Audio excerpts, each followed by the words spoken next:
Artículo 54. Se deberá mantener en todo tiempo al Consejo de Seguridad plenamente informado de las actividades emprendidas o proyectadas de conformidad con acuerdos regionales o por organismos regionales con el propósito de mantener la paz y la seguridad internacionales. Capítulo X. Cooperación internacional económica y social. Artículo 55. Con el propósito de crear las condiciones de estabilidad y bienestar necesarias para las relaciones pacíficas y amistosas entre las naciones, basadas en el respeto al principio de la igualdad de derechos y al de la libre determinación de los pueblos, la organización promoverá a. Niveles de vida más elevados, trabajo permanente para todos, y condiciones de progreso y desarrollo económico y social. B. La solución de problemas internacionales de carácter económico, social y sanitario, y de otros problemas conexos, y la cooperación internacional en el orden cultural y educativo, y c. El respeto universal a los derechos humanos y a las libertades fundamentales de todos, sin hacer distinción por motivos de raza, sexo, idioma o religión, y la efectividad de tales derechos y libertades. Artículo 56. Todos los miembros se comprometen a tomar medidas conjunta o separadamente, en cooperación con la organización, para la realización de los propósitos consignados en él. Artículo 55. Artículo 57. 1.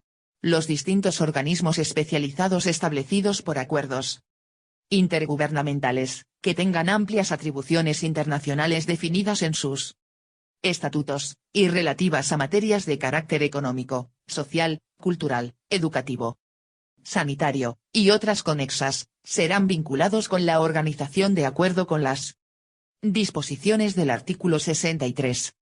2. Tales organismos especializados así vinculados con la organización se denominarán en adelante los organismos especializados. Artículo 58. La organización hará recomendaciones con el objeto de coordinar las normas de acción y las actividades de los organismos especializados. Artículo 59. La organización iniciará, cuando hubiere lugar, negociaciones entre los Estados interesados para crear los nuevos organismos especializados que fueren necesarios para la realización de los propósitos enunciados en el artículo 55. Artículo 60. La responsabilidad por el desempeño de las funciones de la organización señaladas en este capítulo corresponderá a la Asamblea General y, bajo la autoridad de esta, al Consejo Económico y Social, que dispondrá a este efecto de las facultades expresadas en el capítulo 10. Capítulo X. El Consejo Económico y Social. Composición. Artículo 61. 1. El Consejo Económico y Social estará integrado por 54 miembros de las Naciones Unidas elegidos por la Asamblea General. 2.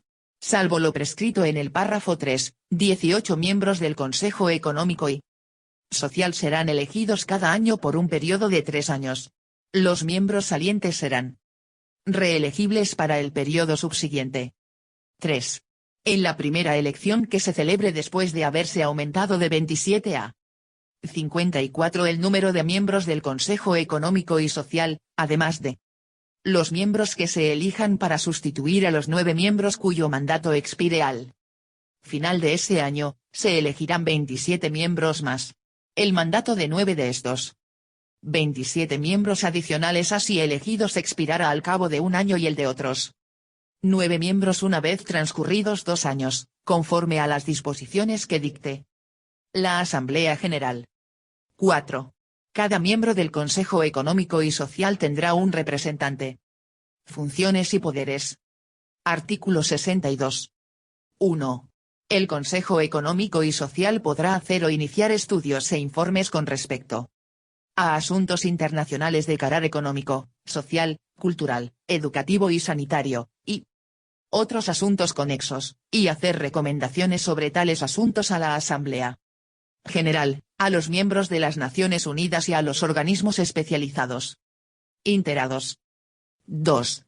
El Consejo Económico y Social podrá hacer recomendaciones con el objeto de Promover el respeto a los derechos humanos y a las libertades fundamentales de todos, y la efectividad de tales derechos y libertades. 3. El Consejo Económico y Social podrá formular proyectos de convención con respecto a cuestiones de su competencia para someterlos a la Asamblea General. 4. El Consejo Económico y Social podrá convocar, conforme a las reglas que prescriba la organización, conferencias internacionales sobre asuntos de su competencia. Artículo 63. 1. El Consejo Económico y Social podrá concertar con cualquiera de los organismos especializados de que trata el artículo 57, acuerdos por medio de los cuales se establezcan las condiciones en que dichos organismos habrán de vincularse con la organización. Tales acuerdos estarán sujetos a la aprobación de la Asamblea General. 2. El Consejo Económico y Social podrá coordinar las actividades de los organismos especializados mediante consultas con ellos y haciéndoles recomendaciones, como también mediante recomendaciones a la Asamblea General y a los miembros de las Naciones Unidas. Artículo 64. 1. El Consejo Económico y Social podrá tomar las medidas apropiadas para obtener informes periódicos de los organismos especializados.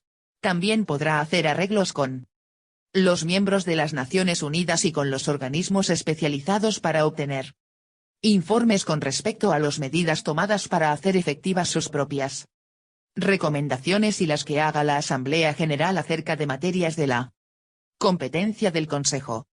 2. El Consejo Económico y Social podrá comunicar a la Asamblea General sus observaciones sobre dichos informes.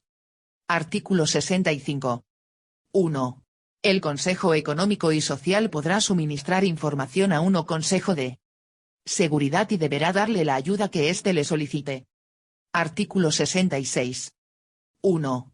El Consejo Económico y Social desempeñará las funciones que caigan dentro de su competencia en relación con el cumplimiento de las recomendaciones de la Asamblea General. 2. El Consejo Económico y Social podrá prestar, con aprobación de la Asamblea General, los servicios que le soliciten los miembros de las Naciones Unidas y los organismos especializados. 3. El Consejo Económico y Social desempeñará las demás funciones prescritas en otras partes de esta Carta o que le asignare la Asamblea General. Votación. Artículo 67. 1. Cada miembro del Consejo Económico y Social tendrá un voto. 2. Las decisiones del Consejo Económico y Social se tomarán por la mayoría de los miembros presentes y votantes. Procedimiento. Artículo 68. El Consejo Económico y Social establecerá comisiones de orden económico y social y para la promoción de los derechos humanos, así como las demás comisiones necesarias para el desempeño de sus funciones. Artículo 69. El Consejo Económico y Social invitará a cualquier miembro de las Naciones Unidas a participar, sin derecho a voto, en sus deliberaciones sobre cualquier asunto de particular interés para dicho miembro. Artículo 70. El Consejo Económico y Social podrá hacer arreglos para que representantes de los organismos especializados participen, sin derecho a voto, en sus deliberaciones y en las de las comisiones que establezca, y para que sus propios representantes participen en las deliberaciones de aquellos organismos. Artículo 71. El Consejo Económico y Social podrá hacer arreglos adecuados para celebrar consultas con organizaciones no gubernamentales que se ocupen en asuntos de la competencia del Consejo. Podrán hacerse dichos arreglos con organizaciones internacionales y, si a ello hubiere lugar, con organizaciones nacionales, previa consulta con el respectivo miembro de las Naciones Unidas. Artículo 72. 1. El Consejo Económico y Social dictará su propio reglamento, el cual establecerá el método de elegir su presidente. 2.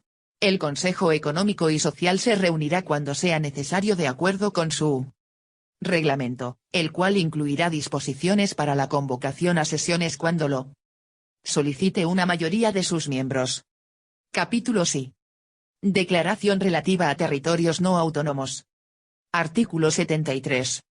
Los miembros de las Naciones Unidas que tengan o asuman la responsabilidad de administrar territorios cuyos pueblos no hayan alcanzado todavía la plenitud del gobierno propio, reconocen el principio de que los intereses de los habitantes de esos territorios están por encima de todo, aceptan como un encargo sagrado la obligación de promover, en todo lo posible, dentro del sistema de paz y de seguridad internacionales establecido por esta carta, el bienestar de los habitantes de esos territorios, y asimismo se obligan a asegurar, con el debido respeto a la cultura de los pueblos respectivos, su adelanto político, económico, social y educativo, el justo tratamiento de dichos pueblos y su protección contra todo abuso.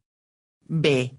A desarrollar el gobierno propio, a tener debidamente en cuenta las aspiraciones políticas de los pueblos, y a ayudarlos en el desenvolvimiento progresivo de sus libres instituciones políticas, de acuerdo con las circunstancias especiales de cada territorio, de sus pueblos y de sus distintos grados de adelanto. C. A promover la paz y la seguridad internacionales. D.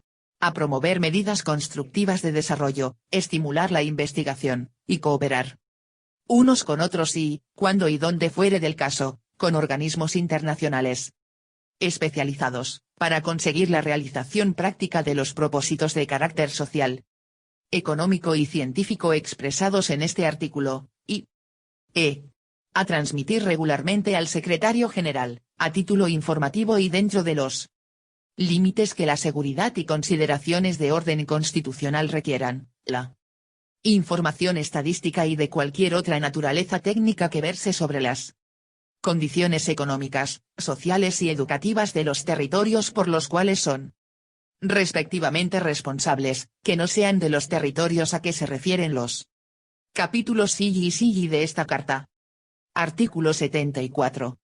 Los miembros de las Naciones Unidas convienen igualmente en que su política con respecto a los territorios a que se refiere este capítulo, no menos que con respecto a sus territorios metropolitanos, deberá fundarse en el principio general de la buena vecindad, teniendo debidamente en cuenta los intereses y el bienestar del resto del mundo en cuestiones de carácter social, económico y comercial. Capítulo 6. Régimen internacional de administración fiduciaria. Artículo 75. La organización establecerá bajo su autoridad un régimen internacional de administración fiduciaria para la administración y vigilancia de los territorios que puedan colocarse bajo dicho régimen en virtud de acuerdos especiales posteriores. A dichos territorios se les denominará territorios fideicometidos. Artículo 76. Los objetivos básicos del régimen de administración fiduciaria, de acuerdo con los propósitos de las Naciones Unidas enunciados en el artículo 1 de esta carta, serán: a. Fomentar la paz y la seguridad internacionales. b. Promover el adelanto político, económico, social y educativo de los habitantes de los territorios fideicometidos, y su desarrollo progresivo hacia el gobierno propio o la independencia, teniéndose en cuenta las circunstancias particulares de cada territorio y de sus pueblos y los deseos libremente expresados de los pueblos interesados, y según se dispusiere en cada acuerdo sobre administración fiduciaria. C. Promover el respeto a los derechos humanos y a las libertades fundamentales de todos, sin hacer distinción por motivos de raza, sexo, idioma o religión, así como el reconocimiento de la interdependencia de los pueblos del mundo, y d. Asegurar tratamiento igual para todos los miembros de las Naciones Unidas y sus nacionales en materias de carácter social, económico y comercial, así como tratamiento igual para dichos nacionales en la administración de la justicia, sin perjuicio de la realización de los objetivos arriba expuestos y con sujeción a las disposiciones del artículo 80. Artículo 77. 1. El régimen de administración fiduciaria se aplicará a los territorios de las siguientes categorías que se colocaren bajo dicho régimen por medio de los correspondientes acuerdos. A. Territorios actualmente bajo mandato. B. Territorios que, como resultado de la Segunda Guerra Mundial, fueren segregados de estados enemigos, y C. Territorios voluntariamente colocados bajo este régimen por los estados responsables de su administración. 2. Será objeto de acuerdo posterior el determinar cuáles territorios de las categorías anteriormente mencionadas eran colocados bajo el régimen de administración fiduciaria. ¿Y en qué condiciones? Artículo 78. El régimen de administración fiduciaria no se aplicará a territorios que hayan adquirido la calidad de miembros de las Naciones Unidas, cuyas relaciones entre sí se basarán en el respeto al principio de la igualdad soberana. Artículo 79. Los términos de la administración fiduciaria para cada territorio que haya de colocarse bajo el régimen expresado, y cualquier modificación o reforma, deberán ser acordados por los estados directamente interesados, incluso la potencia mandataria en el caso de territorios bajo mandato de un miembro de las Naciones Unidas, y serán aprobados según se dispone en los artículos 83 y 85. Artículo 80. 1. Salvo lo que se conviniere en los acuerdos especiales sobre administración fiduciaria concertados de conformidad con los artículos 77, 79 y 81 y mediante los cuales se coloque cada territorio bajo el régimen de administración fiduciaria, y hasta tanto se coincierten tales acuerdos, ninguna disposición de este capítulo será interpretada en el sentido de que modifica en manera alguna los derechos de cualesquiera estados o pueblos, o los términos de los instrumentos internacionales vigentes en que sean partes miembros de las Naciones Unidas. 2. El párrafo 1 de este artículo no será interpretado en el sentido de que da motivo para demorar o diferir la negociación y celebración de acuerdos para aplicar el régimen de administración fiduciaria a territorios bajo mandato y otros territorios, conforme al artículo 77. Artículo 81. El acuerdo sobre administración fiduciaria contendrá en cada caso las condiciones en que se administrará el territorio fideicometido, y designará la autoridad que ha de ejercer la administración. Dicha autoridad, que en lo sucesivo se denominará la autoridad administradora, podrá ser uno o más estados o la misma organización. Artículo 82.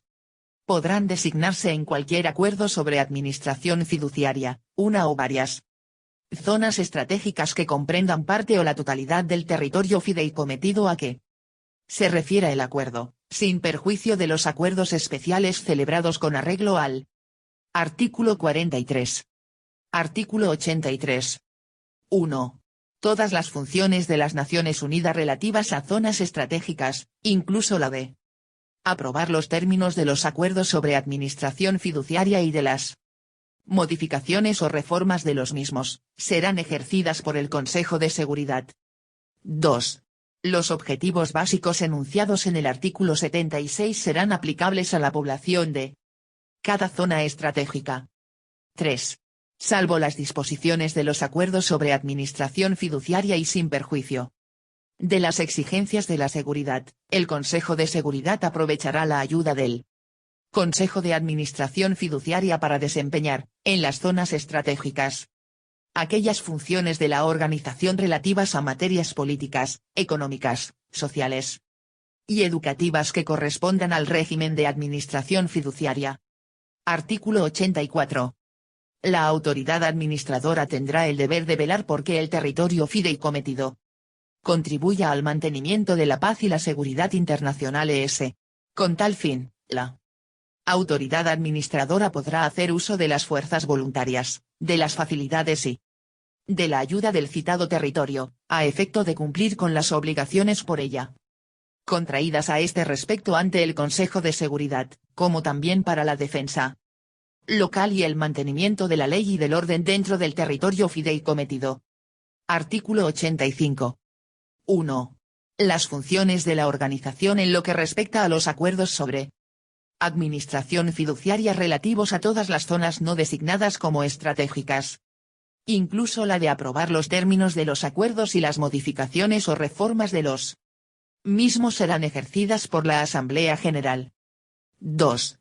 El Consejo de Administración Fiduciaria, bajo la autoridad de la Asamblea General, ayudará a ésta en el desempeño de las funciones aquí enumeradas. Capítulos I. El Consejo de Administración Fiduciaria. Composición. Artículo 86. 1. El Consejo de Administración Fiduciaria estará integrado por los siguientes miembros. De las Naciones Unidas. A. Los miembros que administren territorios fideicometidos. B. Los miembros mencionados por su nombre en el artículo 23 que no estén administrando territorios fideicometidos, y c.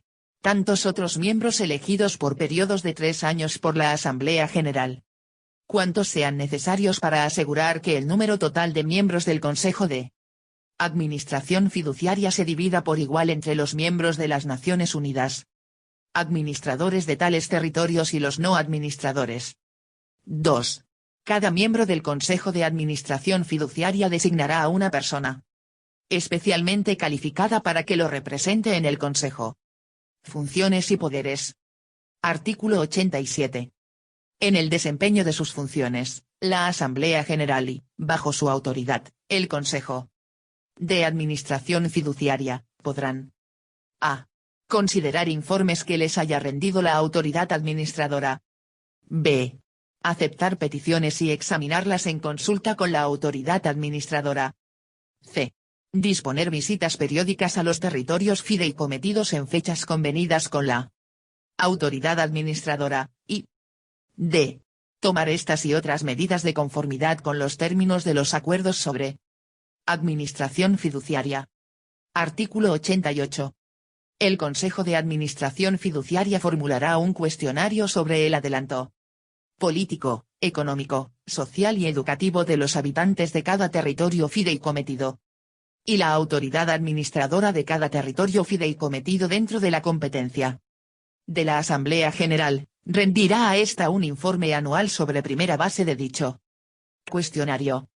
Votación. Artículo 89. 1. Cada miembro del Consejo de Administración Fiduciaria tendrá un voto. 2. Las decisiones del Consejo de Administración Fiduciaria serán tomadas por el voto de la mayoría de los miembros presentes y votantes. Procedimiento. Artículo 90. 1. El Consejo de Administración Fiduciaria dictará su propio reglamento, el cual establecerá el método de elegir su presidente. 2. El Consejo de Administración Fiduciaria se reunirá cuando sea necesario, según su reglamento. Este contendrá disposiciones sobre convocación del Consejo a solicitud de la mayoría de sus miembros. Artículo 91. El Consejo de Administración Fiduciaria, cuando lo estime conveniente, se valdrá de la ayuda del Consejo Económico y Social y de la de los organismos especializados con respecto a los asuntos de la respectiva competencia de los mismos. Capítulo SIP. La Corte Internacional de Justicia. Artículo 92.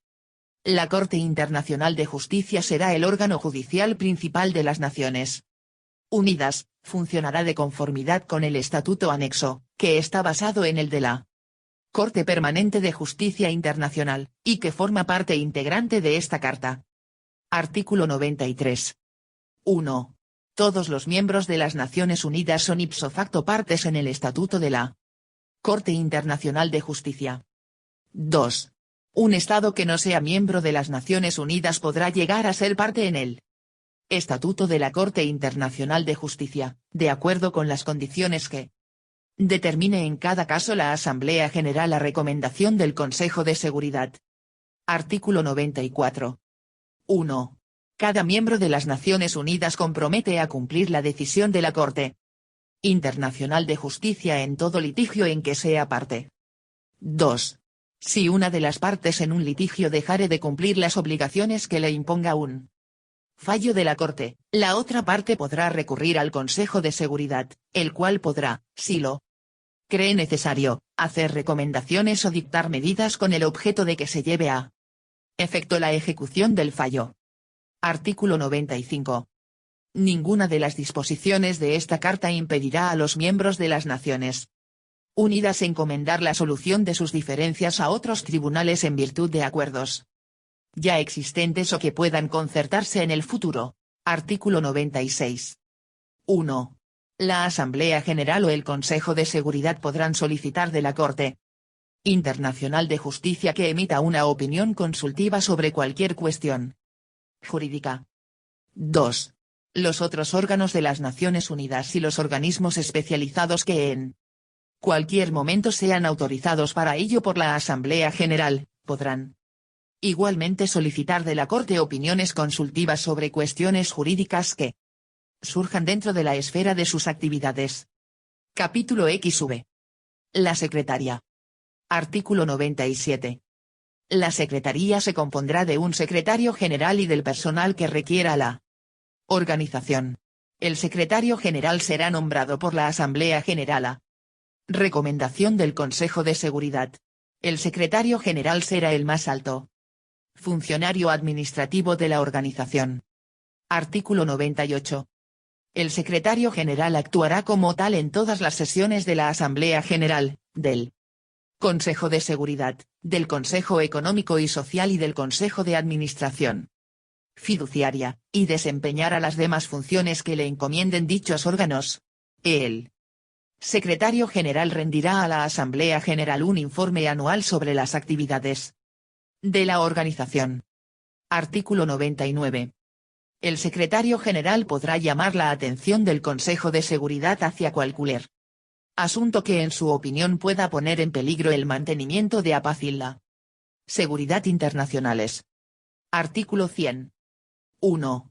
En el cumplimiento de sus deberes, el secretario general y el personal de la Secretaría no solicitarán ni recibirán instrucciones de ningún gobierno ni de ninguna autoridad ajena a la organización, y se abstendrán de actuar en forma alguna que sea incompatible con su condición de funcionarios internacionales responsables únicamente ante la organización. 2. Cada uno de los miembros de las Naciones Unidas se compromete a respetar el carácter exclusivamente internacional de las funciones del secretario general y del personal de la Secretaría, y a no tratar de influir sobre ellos en el desempeño de sus funciones. Artículo 101. 1. El personal de la Secretaría será nombrado por el secretario general de acuerdo con las reglas establecidas por la Asamblea General. 2. Se asignará permanentemente personal adecuado al Consejo Económico y Social, al Consejo de Administración Fiduciaria y, según se requiera, a otros órganos de las Naciones Unidas. Este personal formará parte de la Secretaría. 3.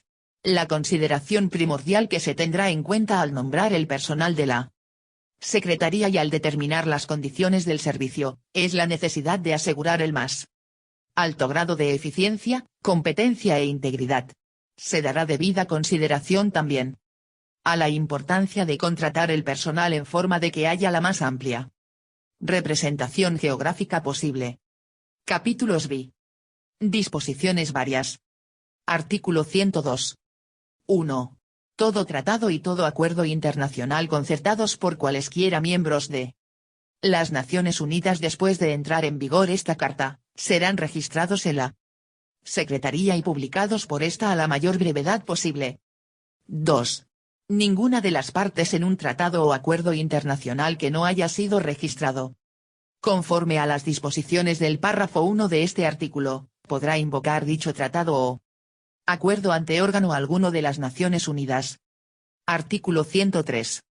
En caso de conflicto entre las obligaciones contraídas por los miembros de las Naciones Unidas en virtud de la presente Carta y sus obligaciones contraídas en virtud de cualquier otro convenio internacional, prevalecerán las obligaciones impuestas por la presente Carta. Artículo 104. La organización gozará, en el territorio de cada uno de sus miembros, de la capacidad jurídica que sea necesaria para el ejercicio de sus funciones y la realización de sus propósitos. Artículo 105. 1. La organización gozará, en el territorio de cada uno de sus miembros, de los privilegios e inmunidades necesarios para la realización de sus propósitos. 2. Los representantes de los miembros de la organización y los funcionarios de esta gozarán asimismo de los privilegios e inmunidades necesarios para desempeñar con independencia sus funciones en relación con la organización. 3. La Asamblea General podrá hacer recomendaciones con el objeto de determinar los pormenores de la aplicación de los párrafos 1 y 2 de este artículo, o proponer convenciones a los miembros de las Naciones Unidas con el mismo objeto. Capítulos B. Acuerdos transitorios sobre seguridad. Artículo 106. Mientras entran en vigor los convenios especiales previstos en el artículo 43, que a juicio del Consejo de Seguridad lo capaciten para ejercer las atribuciones a que se refiere el artículo 42, las partes en la Declaración de las Cuatro Potencias firmada en Moscú el 30 de octubre de 1943, y Francia, deberán, conforme a las disposiciones del párrafo 5 de esa declaración, celebrar consultas entre sí, y cuando a ello hubiere lugar, con otros miembros de la organización, a fin de acordar en nombre de ésta la acción conjunta que fuere necesaria para mantener la paz y la seguridad internacionales. Artículo 107. Ninguna de las disposiciones de esta carta invalidará o impedirá cualquier acción ejercida o autorizada como resultado de la Segunda Guerra Mundial con respecto a un Estado enemigo de cualquiera de los signatarios de esta carta durante la citada guerra, por los gobiernos responsables de dicha acción. Capítulos B y Reformas. Artículo 108. Las reformas a la presente carta entrarán en vigor para todos los miembros de las Naciones Unidas cuando hayan sido adoptadas por el voto de las 2/3 partes de los miembros de la Asamblea General y ratificadas, de conformidad con sus respectivos procedimientos constitucionales, por las 2/3 partes de los miembros de las Naciones Unidas, incluyendo a todos los miembros permanentes del Consejo de Seguridad. Artículo 109. 1. Se podrá celebrar una conferencia general de los miembros de las Naciones Unidas, con el propósito de revisar esta carta, en la fecha y lugar que se determinen por el voto de las 2/3 partes de los miembros de la Asamblea General y por el voto de cualesquiera 9 miembros del Consejo de Seguridad. Cada miembro de las Naciones Unidas tendrá un voto en la conferencia. 2. Toda modificación de esta carta recomendada por el voto de las 2/3 partes de la conferencia entrará en vigor al ser ratificada de acuerdo con sus respectivos procedimientos constitucionales, por las 2/3 partes de los miembros de las Naciones Unidas, incluyendo a todos los miembros permanentes del Consejo de Seguridad. 3. Si no se hubiere celebrado tal conferencia antes de la 10ª reunión anual de la Asamblea General después de entrar en vigor esta carta, la proposición de convocar tal conferencia será puesta en la agenda de dicha reunión de la Asamblea General, y la conferencia será celebrada si así lo decidieren la mayoría de los miembros de la Asamblea General y 7 miembros cualesquiera del Consejo de Seguridad. Capítulo 6. Ratificación y firma. Artículo 110. 1. La presente carta será ratificada por los Estados signatorios de acuerdo con sus respectivos procedimientos constitucionales. 2. Las ratificaciones serán entregadas para su depósito al Gobierno de los Estados Unidos de América, el cual notificará cada depósito a todos los estados signatarios así como al Secretario General de la organización cuando haya sido designado. 3. La presente carta entrará en vigor tan pronto como hayan sido depositadas las ratificaciones de la República de China, Francia, la Unión de las Repúblicas Socialistas Soviéticas, el Reino Unido de la Gran Bretaña e Irlanda del Norte y los Estados Unidos de América, y por la mayoría de los demás estados signatarios. Acto seguido se dejará constancia de las ratificaciones depositadas en un protocolo que extenderá el gobierno de los Estados Unidos de América, y del cual transmitirá copias a todos los estados signatarios. 4.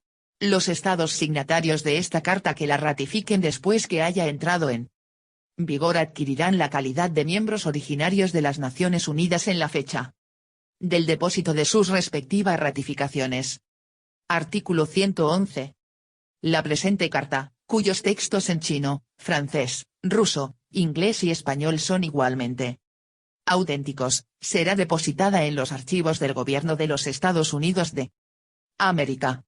Dicho gobierno enviará copias debidamente certificadas de la misma a los gobiernos de los demás estados signatarios, en fe de lo cual los representantes de los gobiernos de las Naciones Unidas han suscrito esta carta.